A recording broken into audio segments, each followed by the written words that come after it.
안녕하세요. 튜터리 영어 연구소의 튜터리 선생님입니다.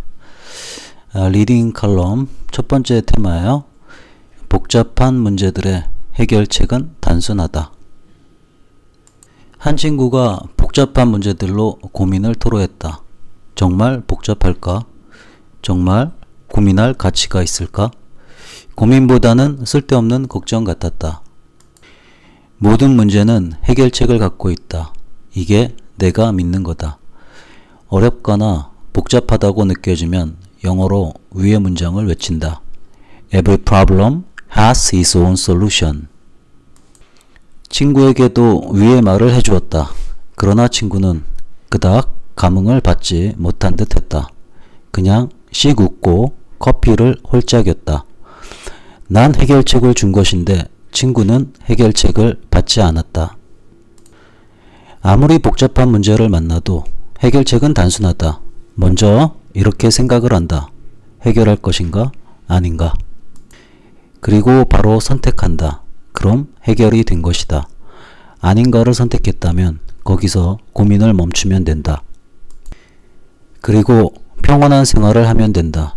이젠 복잡한 문제가 없는 것이니까. 해결할 것인가를 선택했다면 방법을 3개 떠올린다. 그 중에서 제일 꽂히는 것을 바로 실천한다. 그래서 해결이 안 되면 나머지 방법들을 사용한다. 그래도 해결이 안 되면 또 다른 3개의 방법을 떠올리고 앞서 설명한 대로 실천한다. 계속 시도해도 해결이 안 되면 다시 물어본다. 지금 해결하고자 하는 문제가 정말 절실한 것인지를, 정말 절실하다면 절실하게 방법을 찾고 실천하기를 반복한다. 그럼 된다. 만일 절실한 문제가 아니었다면 그래, 이 정도면 충분히 해볼 만큼 해봤어 라고 말하고 멈추면 된다.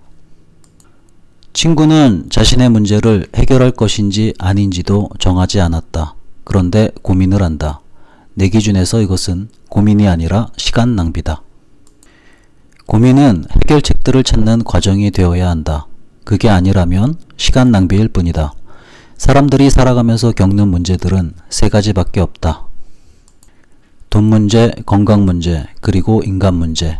이 3가지밖에 안 되는데도 복잡하다는 표현을 즐긴다. 이게 단순하다는 것을 난 삶의 경험을 통해 충분히 배웠다. 박사과정 시절 내게 7억의 빚이 있었다. 고민? 당연히 고민했다. 근데 깨달았다. 큰 문제가 아니라는 걸. 왜냐면 나의 가치는 7억 그 이상이었으니까. 그리고 돈만 벌면 해결되는 문제였다. 그래서 개인 사업을 했고 빚을 3년 동안 다 갚았다. 당시 여친이 이런 말을 한 적이 있다. 난 오빠처럼 그런 큰 빚이 있으면 아예 생활조차 못해. 난 피식 웃었다. 그리고 비법을 알려줬다. 아무리 빚이 많아도 오늘 사는데 아무런 영향을 안 줘. 오늘 하루 행복할 수 있고 오늘 하루 즐거울 수 있어. 그뿐이야. 대부분의 사람들은 빚이 많으면 움츠러져서 지내고 오만상을 찌푸리고 다닌다. 마치 자신들이 세상에서 제일 불행한 사람들이라고 자랑질을 하는 듯하다. 그리고 이렇게 화를 낸다. 이렇게 빚이 많은데 어떻게 웃을 수 있고 어떻게 행복할 수 있냐? 그러면 이런 답변을 알려준다. 그럼 움츠리면 빚이 줄고 오만상을 찌푸리면 돈이 생기냐? 빚은 빚이고 삶은 삶이다. 별개의 것이다. 빚이 있어서 삶이 불행하다고 연관을 짓는 게 문제인 것이다. 빚은 갚으면 된다. 돈은 벌면 된다. 돈 버는 게 힘들다고? 세상에 힘 안 들이고 되는 게 있나? 어차피 쏟을 힘이니 이왕이면 즐겁게 쏟자. 그럼 해결된다. 그뿐이다. 그리고 삶을 즐기면 된다. 건강이 안 좋아도 마찬가지다.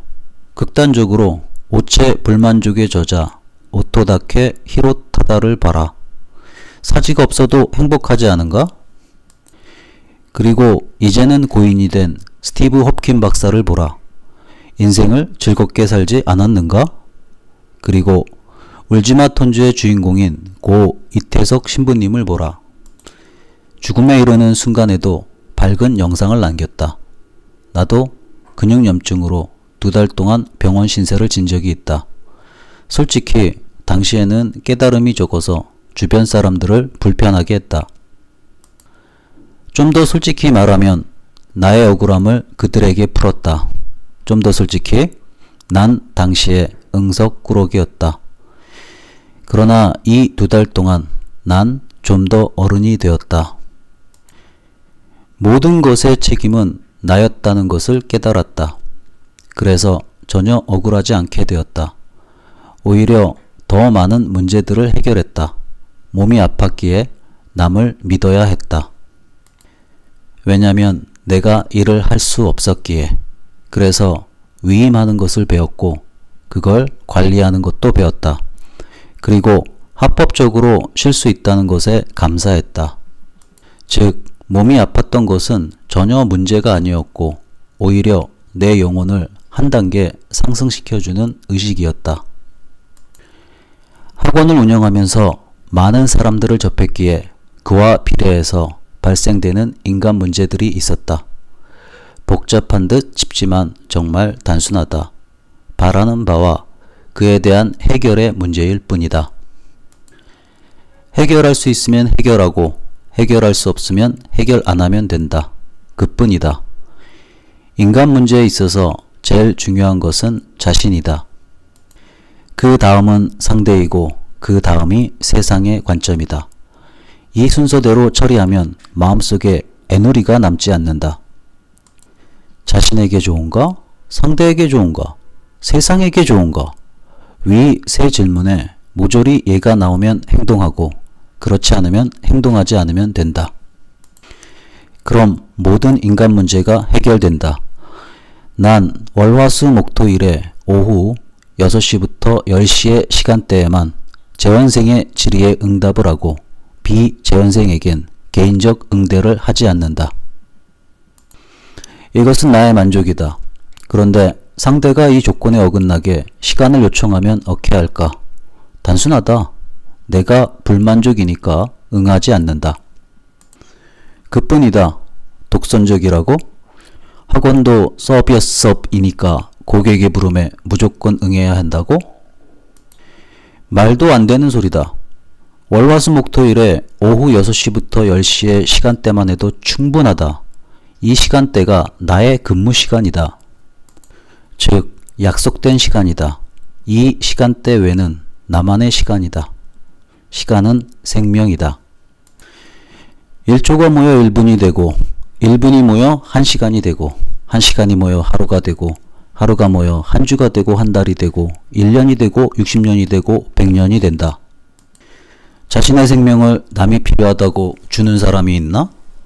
자신의 생명이 소중하면 상대의 생명도 소중하다.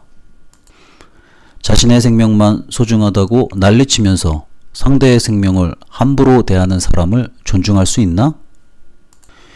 그래서 난 내가 약속한 시간, 즉 근무 시간이자 생명을 공유하는 시간을 제외하고는 나의 시간, 즉 생명을 공유하고 싶지 않다. 이는 그대도 동의할 것이다. 안 그런가? 세상의 문제는 복잡한 듯하나 단순하다. 그리고 많은 문제들은 돈, 건강, 인간에 얽힌 세 가지일 뿐이다. 해결책은 할까 혹은 말까의 선택이다. 그리고 아주 작은 단위로 생각하는 능력이다. 그럼 모든 문제는 해결된다. 설 연휴를 마치고 다시 일상으로 돌아가는 분들이 복잡한 문제들로 골머리를 앓을 듯하여 그간 살아온 삶의 경험상 복잡한 문제들의 해결책은 단순하다는 것을 알려드리고 팠네요. 화팅!